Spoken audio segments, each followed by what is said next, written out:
Good evening to everyone present in today's webinar. Thank you all for joining in. My name is Abhinav. I work as a VMS algorithm development engineer at Decibels Lab. And so now we'll progress into today's webinar topic, that is estimating the state of charge of a lithium-ion cell using unscented Kalman filters. So in some previous webinars, there have been several topics on Kalman filters hosted from HGDS here from Decibels Lab, mostly on things like adaptive extended Kalman filter, even linear Kalman filters, and just extended Kalman filters. So in this particular webinar, we'll be focusing on another aspect of Kalman filters called as unscented Kalman filters. So this is like one step beyond a regular extended Kalman filter. So today we'll be exploring that in little bit depth. So first we'll start with understanding what is SOC, that is state of charge, and then we'll proceed into and exploring some of the estimation techniques. So what are the common estimation techniques used in today's EV market? So this is specific to like kind of electric vehicles itself. So like cells used in electric vehicles. So then we'll see the structure of the Kalman filter, like how exactly the logic is structured. So what are all the steps involved in completing this algorithm? And then we'll compare that with what we have here in terms of unscented Kalman filter. So we'll compare the two. So not just structure wise, but also we'll try to look at some MATLAB programs that will come later on. And then we'll see like how to how we'll simulate them, what are the profiles we're feeding, and then also we'll see the results. Yeah. So that is today's agenda. So yeah, so if you take a quick look at the contents. So we start with introduction to some like SOC estimation methods. So yeah, along with this will also some important things like why SOC is required, what is the functional aspect of SOC, why we look at SOC in such a such a highlighted a very important way. Why do we consider it so important? Then we go into understanding cell modeling and why in this aspect cell modeling is so important. Then we go into the overview. First, we'll understand the algorithm, and that is by looking at the logical flowchart. Also, the same thing for the unscented Kalman filter, and then we'll go into MATLAB code. So we have developed here a MATLAB code. So it's just a code that represents both the extended Kalman filter and the unscented Kalman filter. So we are comparing the two, and then we are seeing the simulation results and discussions. So that's the complete agenda for today. Yeah. So before we progress into the remaining part of the topics, so I request my colleague to please share the poll at the start, the very starting portions of the poll. So I request all of our participants to please just take about 2 to 3 minutes to fill this out, just so how familiar, just so we know like how familiar you are with this topic of Kalman filters. So quickly, we'll just take a look at the answers. The state of charge is defined always as the present charge quantity that the cell has with respect to the rated cell capacity and as expressed in terms of percentage. So it always talks about how much charge is remaining and with respect to your rated cell capacity. So the answer for that is the first one. SOC equal to present charge quantity by rated cell capacity into 100. So yeah, and then which is the simplest SOC estimation approach. So the answer to this is lookup table method. So so because it does not involve any mathematical equations or any modeling as such, it's just a direct correlation between the voltage and SOC. So for every point or for every fixed change or for every fixed interval of voltage, you will be able to see that your SOC changes. So based on that, you can use just like a map or like a graph to estimate the state of charge. So later on, like in the upcoming slides, we'll see like one of the estimation methods. We'll be able to see the graph in that. So for the third one, what is the drawback of using Coulomb counter approach? So the correct answer to this is accumulation of error in your integrator. So you see that integrator always produces a constant value. So no matter how small that constant value is, over time, it will go on accumulating and cause your SOC to start showing incorrect values. So accumulation of error in the estimated value. And then the fourth one, what is the essential parameters for Kalman filters for SOC estimation? So the answer to this is all of the above. We need to know the system dynamics, or you can say the system states at the initial condition. We need to know what is the amount of noise coming in from the sensor, and also the amount of data being measured, that is voltage and current. These are the two important data which is being measured. So we need to know all of this. And fifth one, what algorithm does the Kalman filter method follow? So the correct answer for this is the first one: initialization, prediction, and correction. So once again, I'd like to comment that this procedure we'll be observing later on. I have actually created a small flowchart, so we'll be able to see the complete behavior, or I mean the complete flowchart, or you can say the algorithm, uh, in the coming slides. So yes, yeah, with that we will proceed forward to the next set of topics. So the first one being, why is SOC estimation required? Why do we consider it to be so important? So there are if you consider any electric vehicle, like you will notice that there are so many functions that are dependent heavily on state of charge. Especially many things like vehicle driving range, cell balancing, and health estimation. So these three are like very, very critical for battery operation. And to get a good amount of cycles, or you can say cyclic life out of them, out of the battery pack, we need to estimate all these parameters. So, of course, we also there are some other functions like state of function, state of protection, in state of energy. All these are derivatives of the main like functions. But yeah, we basically need the SOC values so that we are able to perform many important functions like estimating the remaining charge, or you can say remaining capacity. So from there, we can estimate how much remaining energy is there, and from there we can go for vehicle driving range estimation. We can also use the SOC estimate for cell balancing, because mostly your cell balancing is SOC based. If you observe any type of whether mostly like if you go for like passive balancing, you will notice that the cell balancing is based purely on SOC. So like SOC, every single cell is looked at, or rather you can say every string or every cell in series is like taken, and then from there the cells are balanced. So then another aspect, which is probably like just as important, is basically your health estimation, the battery pack health estimation. So like health is very important, because if we like estimate the health correctly, then we're able to understand how many cycles, or how many like cycle life that the battery pack can like last. So like say, as an example, if it's supposed to last about 1,200 to 1,500 cycles, then your health estimate is like very crucial, and that is once again dependent on the SOC. Okay, and then coming to the vehicle driving range, of course, this is like just as important, because the user must know how long his vehicle will last before going for the next cycle of charging, right? So just graphically, you can see like how magnitude wise how every single thing is represented. So that this is why we need the state of charge. And this is why it is so crucial that such accurate levels of state of charge is required, which is why we pay so much attention to getting such accurate values. And in this session, that's basically what we're focusing on. One of the most accurate values, accurate ways to get the state of charge. Okay, so now we proceed to the SOC estimation methods.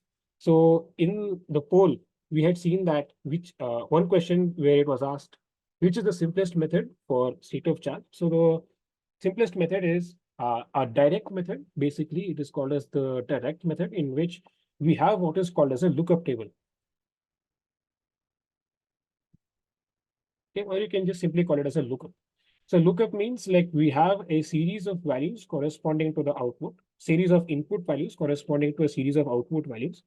So as an example, I'm just like showing here. So if I continuously measure the OCV, or you can say the open circuit voltage or open circuit potential of the cell, like throughout its discharge pattern, then I can map that behavior with respect to its state of charge. So here you can see, like at close to 100%, you can observe that the voltage is very close to 4.2. So it's like, say, for example, like this is a starting point. So here, this will be at 100%. So, and then if you keep decreasing the voltage values, like say, for example, 3.9, 3.7, 3.5, so on, till we achieve what is called as cutoff voltage, or you can say the voltage beyond which the cell will not discharge. In this example, it is 3.3 volts. Then you can like map this to 0%. And everything in between. So basically starting at 100, then this is 90, 80, so on. How many intervals we want between these voltage values is dependent upon like how we perform the testing, right? So like basically all these values are obtained through cell testing, like a cell and pack testing. So we have an individual lithium-ion cell. So we will proceed, we'll create some like testing patterns. One of them being the open circuit voltage test, throughout which we'll basically perform like periodic discharges. And at the end of every discharge, we measure the voltage and then we map it to the state of charge. So if we start at 4.2, then we discharge the cell and wait till the cell achieves 3.9 volts and then again continue it and then so on and so forth till it achieves the final voltage value. And accordingly, we map the SOC. So this is the simplest method. So basically, this particular pattern you can see, or this particular voltage behavior you can see, this stays fixed throughout the entire life cycle of the cell, and it's very simple. It requires no mathematical model. There are no equations behind this. The only thing is that there's a disadvantage is that it will not show any accurate value once the cell is under load. Because it, like you can see clearly that it says OCV.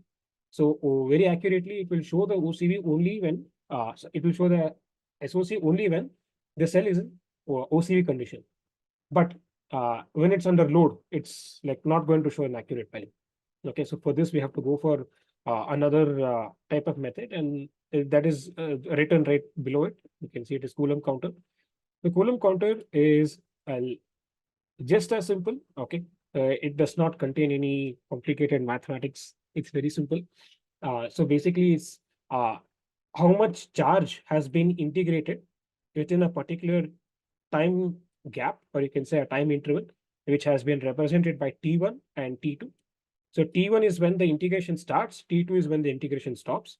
So throughout the entire charge, in charge interval, or you can say discharge interval, how much amount of current has passed through, divided by the rated capacity. That will give the state of charge.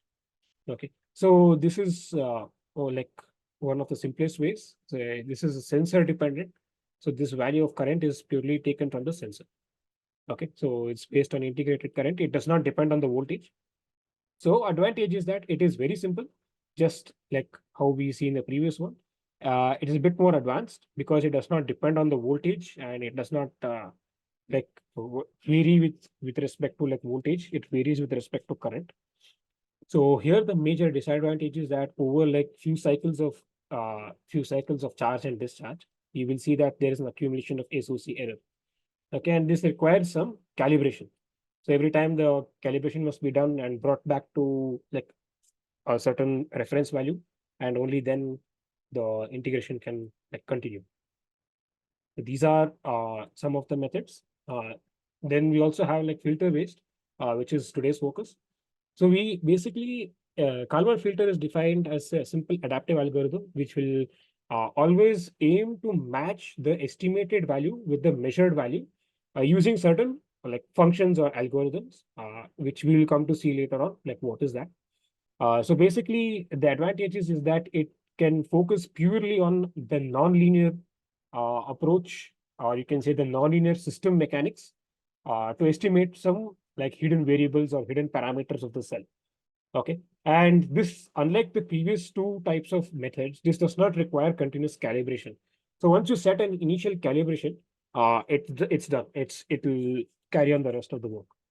So here, it wouldn't really be like a disadvantage as such. It's kind of a limitation that it requires you to have a very good knowledge of how is the system dynamics initially, how is the system, what is the initial conditions, or you can say the boundary conditions of the system, Certain things like uncertainty and covariances, even the noise, the noises must be considered correctly, and we must know the system behavior very well. So only if we model the system correctly, will the Kalman filter also work correctly. So otherwise, like you will also again end up with a lot of errors.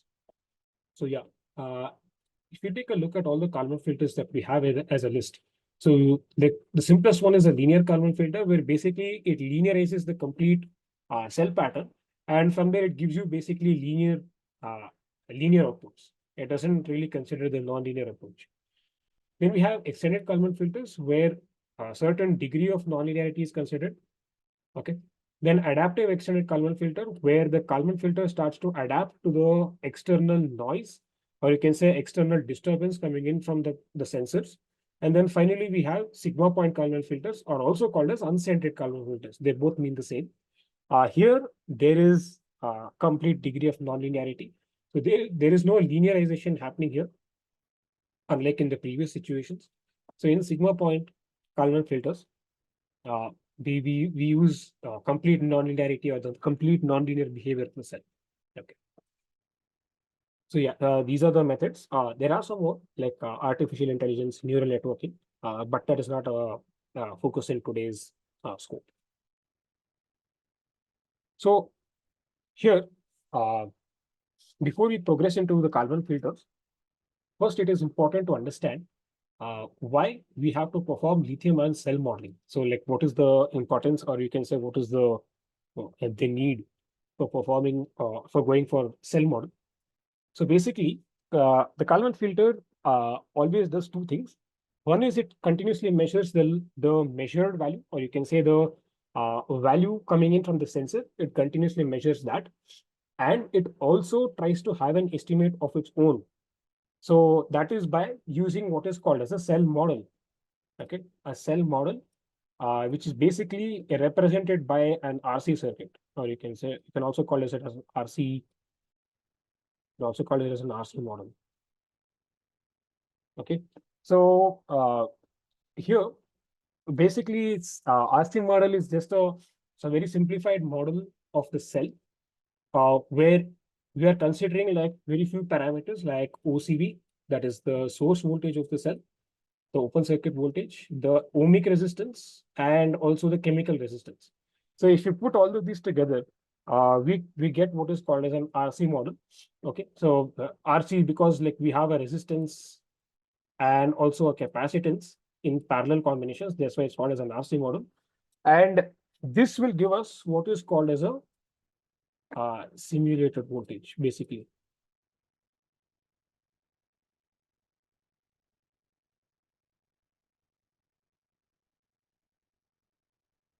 Okay, so once we have modeled the RC model correctly, again, the values of all this entire RC model comes in from cell testing. So there is a lengthy set of test procedures from on the cell and also on the pack that has to be performed, where we consider the complete cell behavior in low discharge currents, low charge currents, high discharge currents, high charging currents, different temperatures, different SOC values, and different resistance values. All this has to be considered here. So once we model this correctly, where the Kalman filter is able to perform the action of matching the estimated value with the measured voltage. Okay, so that's basically the essence of Kalman filters. So, right. So in the future, like in the upcoming slides, we will come across a very important parameter called as Kalman gain, which is like the highlight of the Kalman filter. It is the main reason why the Kalman filter is able to be so accurate. So basically, this model is required for that.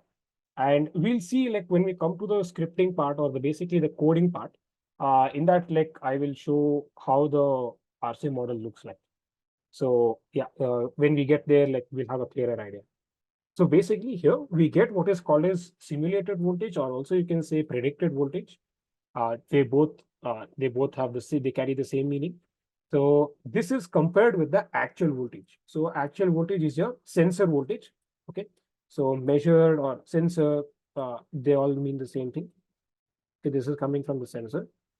So the Kalman filter tries to put a certain preference. Okay, and that preference is derived in this Kalman gain. and it puts a preference whether should I choose the estimated value or should I choose the measured value. So we'll see later how this value is derived. Okay. So yeah, this is why the lithium-ion cell model is so important. Okay. So now, like before going into the heart of the Kalman filters, we look at the logic. So it doesn't matter like what kind of or what family of Kalman filters or what variation of Kalman filters you're choosing. Pretty much they all have the same flow or the same logical flow. Like here, Kalman filter logic, it begins with uh, the starting point, that is point number one. So where your initial system conditions, also called as the initial boundary conditions, will be provided. Okay. The initial boundary conditions will be provided. Initial variance is initial noise, initial like starting points, like what is the initial starting voltage, the starting current, the how much noise in the signals, all that will be provided here. And any filter, it doesn't matter which, all filter model begin with this initial condition. Okay, so they all have to be provided certain initial point, only then it can proceed with simulation. Okay. So once the initialization is done, then what is called as a loop begins. Okay, so this is a loop. Whatever you see next, it is called as a loop. So everything goes on in a loop. Okay, so in step 2, there is something called as prediction. So initially, we provided certain system conditions. In the prediction step, what it does is for the next time instant. So if you're starting at a certain time, say for example, time t, then for time t plus 1, it will predict all the state conditions, the state dynamics, the mechanics, certain cell parameters like the next set of terminal voltages or next set of open circuit voltages. It predicts those. And after which, we also have a model output. Okay, so like this will become more clearer when we go for coding it. When we go for understanding the program, the model output is, in case of a cell, the model output is nothing but the terminal voltage. Okay, this is basically why we need the RC circuit. So here the terminal voltage of the cell will be predicted. Okay, so once it is predicted using the equivalent circuit model, we then go for what the last step, it is called as correction. And here we derive the Kalman gain. We provide the weightage to the difference between terminal voltage and the estimated model output. Once we take the difference between the two, we are able to provide the correction step. And then once the correction step is done, it goes back to step number 2. So where again it begins its loop. Okay, so this goes on and on. So step number 2, 3, and 4 will go on and on. Okay, so in a brief overview, we start with initialization. We go for prediction, where the complete system parameters and states are predicted for time instant t plus 1. Then even the output of the system, that is the terminal voltage, will be looked at time instant of t plus 1. Then we perform correction using the Kalman gain, and then repeat step 2, 3, and 4. This will be repeated till such time the desired state, or you can say a significant, what do you say, accuracy in the output is achieved. Okay, so that is basically why we have to run it in so many loops. So now we have seen the Kalman filter logic. So here is the flow chart, as in to say these are the equations along with each and every step that has been provided. Okay, so for a simple extended Kalman filter, or you can say just a regular Kalman filter, this is the set of steps involved.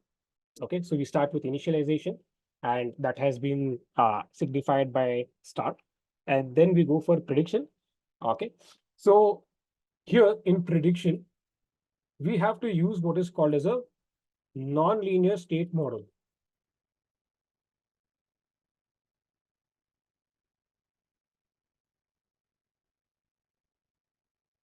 Okay, so non-linear state model. Okay, so if like you're familiar with a bit of like system modeling or with control systems, yeah, you will notice that this is basically in the format of AX plus BU. Okay, so this is basically what is called as a state equation or a state space representation, you can say. Right. So this is a nonlinear way, a nonlinear representation of the cell parameters. And here we have another thing along another parameter along with it. This is called as uncertainty. So here we are predicting the state of charge, but also we are predicting how uncertain we are because we are not sure how correct the state prediction is. So to that, we add a particular parameter called as uncertainty, and that is given by P.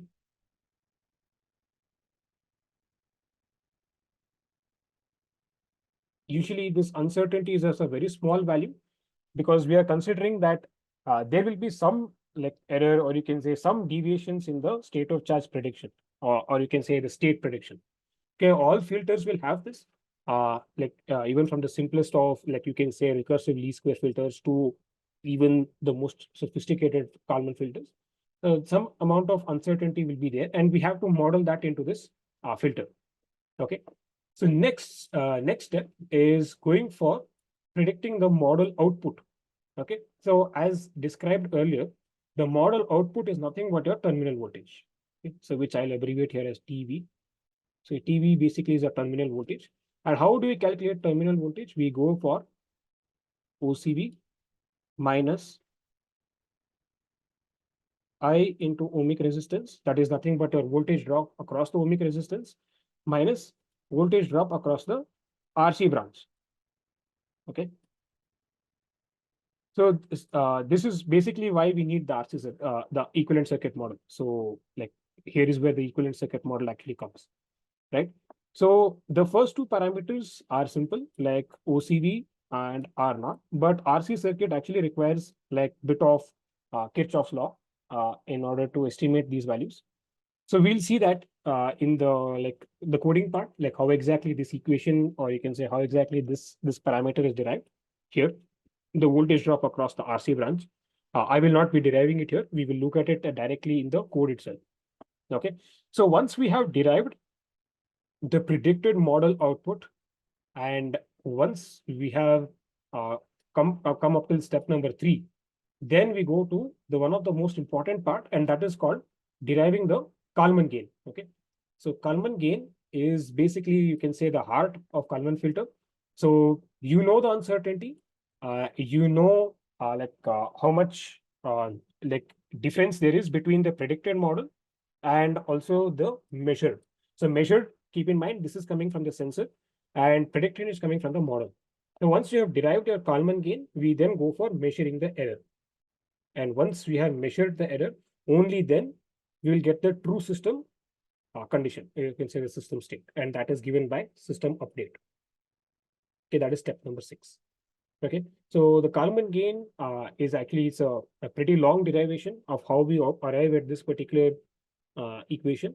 So basically, it is dependent on 3 important parameters. One is the uncertainty, which is given by P. One is what is called as a Jacobian. Okay, so H, here you can see H. H is basically an observation matrix, or also called as a Jacobian matrix. So Jacobian basically means first order derivation. Jacobian means first order partial derivation, or partial derivative.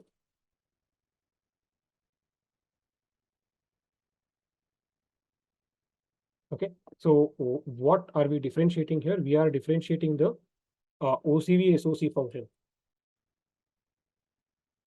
Okay, so usually in such filter-based models, OCV, that is the open circuit voltage of the cell, is expressed as a polynomial function of state of charge. Like, for example, like OCV will be equal to like a certain set of coefficients. Like, for example, 4.2 into SOC power 8, something like this. So plus certain other coefficients. So 8th order polynomial or 7th order polynomial, something like this. So again, this will be clearly explained when we get to the coding part. So in that, the OCV function as a OCV as a function of SOC will be it will be expressed over there along with the partial derivative. Okay, so this Jacobian is nothing but your partial linearization of the entire OCV SOC model. Okay, so the extended Kalman filter actually does a little bit of linearization so that the computation is a little simplified.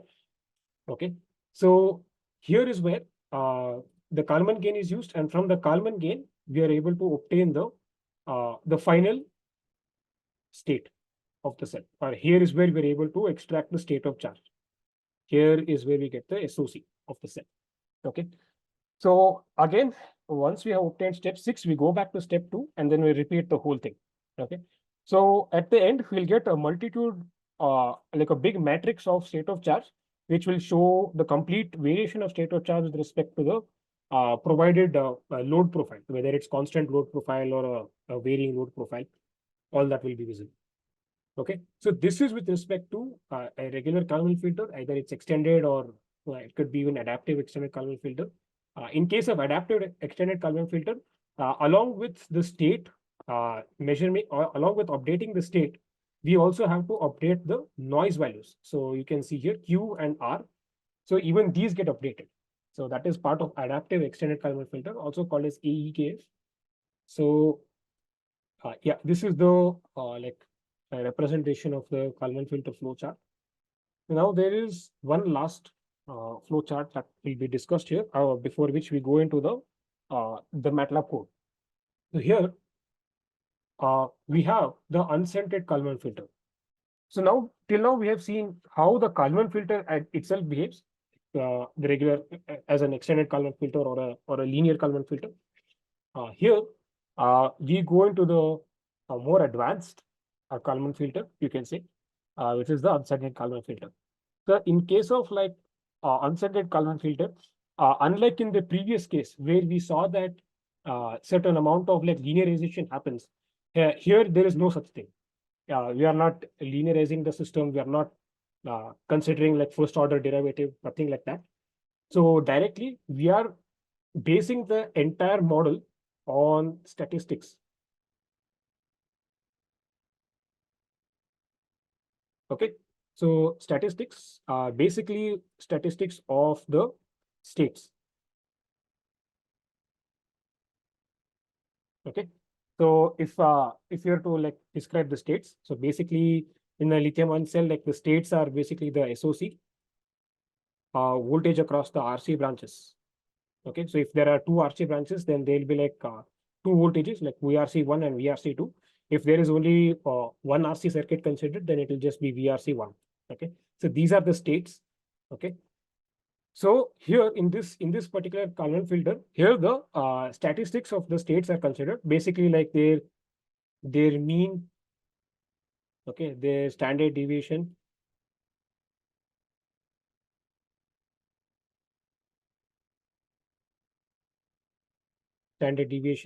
and things like residual.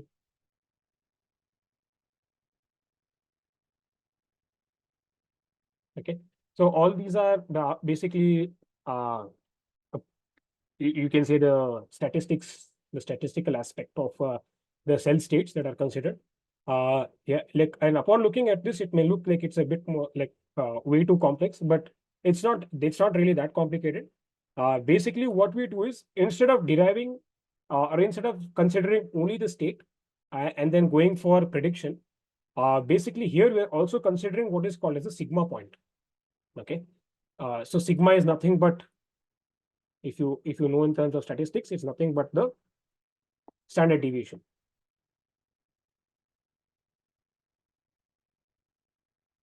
Okay, so here certain like a fixed algorithm is there where we have to consider a Cholesky decomposition. So that is basically the decomposition of a particular matrix.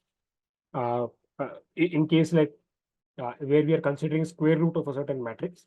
So since we see here that the initial uncertainty will be under square root, so the uncertainty matrix, or you can say the P matrix, will be like under square root. So we have to use what is called as decomposition.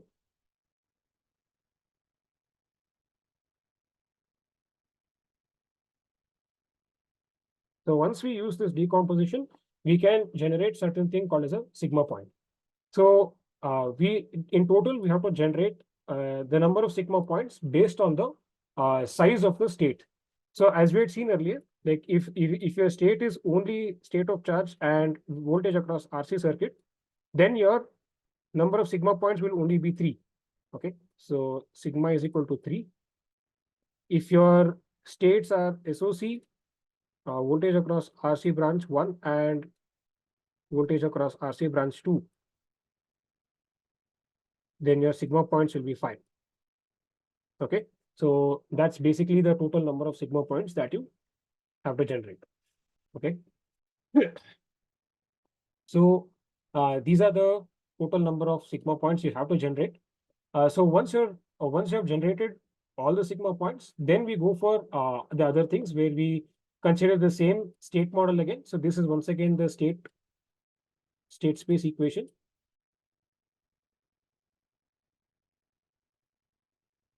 Okay, so here instead of just generating one state space equation like in extended Kalman filter, here again there'll be 5 different state space equations that will be considered. Okay, so one state space for each of the sigma points. So if there are 5 sigma points, then there are 5 state equations. Okay, similarly, there are also 5 uncertainty matrices, 5 outputs, and then also totally there are 5 variances for the output as well, as in to say the covariance output.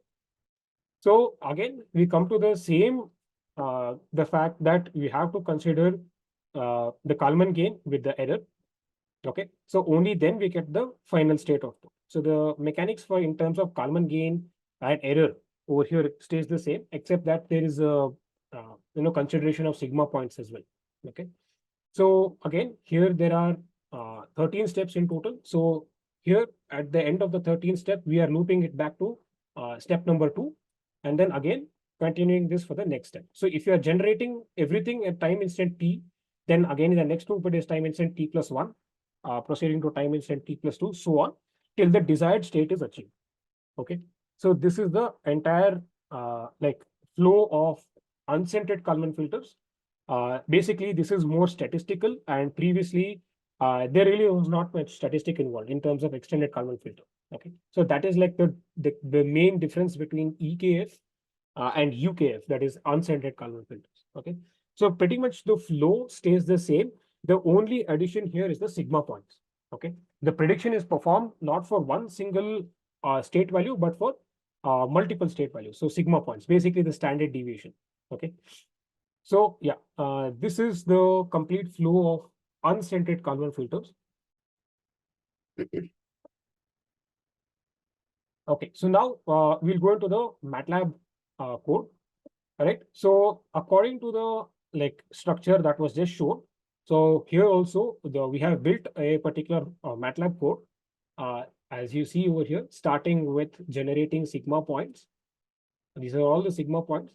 So according to the state consideration, here also total of 5 sigma points are being generated. And then you can see here, this is the RC model. Okay, so all your OCV function, your resistance and capacitance functions has been expressed in terms of SOC, right? So you can see here, this is a 7th order polynomial. So as explained before, OCV is a function of SOC. So here you can see all the parameters here are derived in terms of SOC. So this is your cell model that is being considered here. And then here we come to the state equations. Okay, so if we have the state matrices here, A and B, here we have the state function AX plus BU. Okay, so here is where the sigma points get predicted. And then from here on, the rest of the work takes place, where we are having the output, which is the terminal voltage of the cell. You can see OCV minus voltage across RC circuit minus voltage across the ohmic resistance. Okay, so accordingly, if we have 5 sigma points, we will also have 5 different outputs. So we have to take the mean of the output, which is given by Y mean. Okay, and then finally we go for state update. This is how it is taken. Okay, so along with this, also there is a EKF code. So this is like much more simplified. So same OCV R0, R1, C1, and also in this case, you can see the major difference is that there is a derivative, partial derivative here. Okay. So from here, we again pretty much follow the same principle where we have a state equation AX plus BU. And from here, again, we get the Kalman gain. And from here, again, we go for state of gain. Okay. So just I will simulate this once. You can observe how the output comes for the SOC and also for the cell output, that is the terminal voltage output. So from that, we can have like a conclusion based on the two types of filters.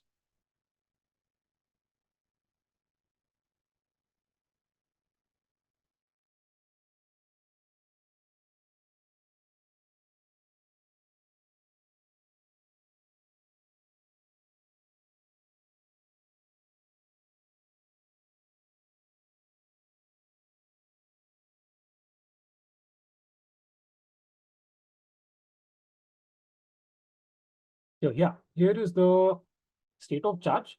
You can see that there is a good amount of difference between the UKF and the EKF. Okay, this is the amount of difference that you can see during just a constant current simulation. Here you can see SOC is going into negative, so negative 3%, which is like not really acceptable. It's not a realistic result. And here we can see a little bit more like realistic values, like 3.5, 3.4%. Okay. This is how UKF can prove itself to be a bit more like efficient in terms of computing the state of charge compared to that of the EKF. Okay. So likewise, we can also see how well the unscented Kalman filters is tracing the measured voltage of the cell compared to EKF. So you can see like EKF is not really doing it so effectively, but UKF is like kind of like it is following the pattern to a certain extent. Yeah. Of course, whatever you observe here is purely like you can say it is dependent upon the noises that we provide. So we have talked about noise Q and R, right? So these are basically what is called as system noise. So yeah, this is Q is what is called as system noise, and R is what is called as measurement or signal noise. Okay, measurement noise. R is measurement noise, Q is system noise. So how well your Kalman filters show the output is purely dependent upon these two values, like how well you choose them. Okay. So that is a completely different topic by itself, which comes under like signal analysis and things like that. So which like it's a different topic of discussion. So finally, we come to uh, like estimating like how much error there is. So pretty much you can see that UKF is for the entire simulation. You can see more or less that UKF is showing a flatter error curve compared to that of EKF. EKF actually is showing like larger error. Yeah. So this is the simulation point of extended Kalman filters versus the unscented Kalman filters. So in a sense that it's able to do a much better job of tracing the cell's behavior and giving a much more accurate SOC estimate compared to that of extended Kalman filters. Yeah. So there is one more simulation I would like to show before I wrap up the session. So that is basically dynamic simulation. So we have considered this for a constant load, but whether it's able to do a good job in terms of dynamic simulation, we'll see here.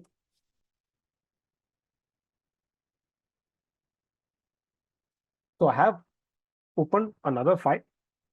So that file is basically like it contains a pulse profile, a pulse discharge profile. Here we'll see how well the SOC is estimating here with respect to the discharge and also with respect to the voltage, the cell voltage.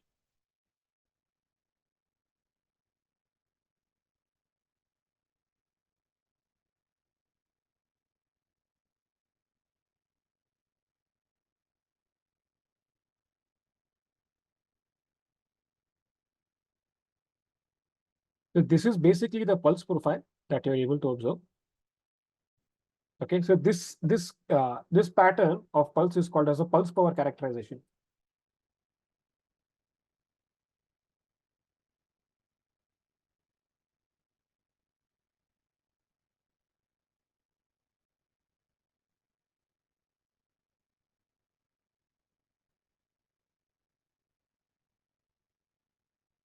Okay, the pulse power characterization is a series of current pulses that is provided in order to get the dynamic behavior of the cell. Is one of the tests that is performed on the cell.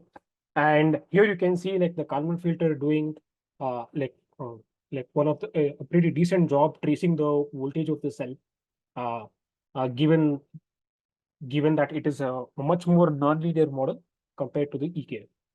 Okay, so simulated versus measured. So pretty much the same outcome is seen over here, that it's able to do a very good job. So just for like reference, I'll just zoom in on one portion here. Yeah. So this is like to the level to which the EKF, the UKF, the unscented Kalman filters, is able to trace the profile, the current profile. Okay. So here and here you can see the state of charge estimate as well. Yeah. So yeah, so this is basically how the UKF is also able to trace the state of charge. So of course, there are like many other simulations that you can perform. So this is just a sample that I have shown just to get an understanding. There are more simulations like you can go for a drive cycle simulation. Like there are so many like urban drive cycles, uh, NEDC, WLTP. These are all the standard drive cycles. You can go for simulating them also. And then finally, we're able to understand how good is it able to live up to the dynamic discharge, the dynamic conditions of the cell. So, yeah, with that, we are at the end of the webinar. Pretty much like all the topics concerning the Kalman filter has been covered.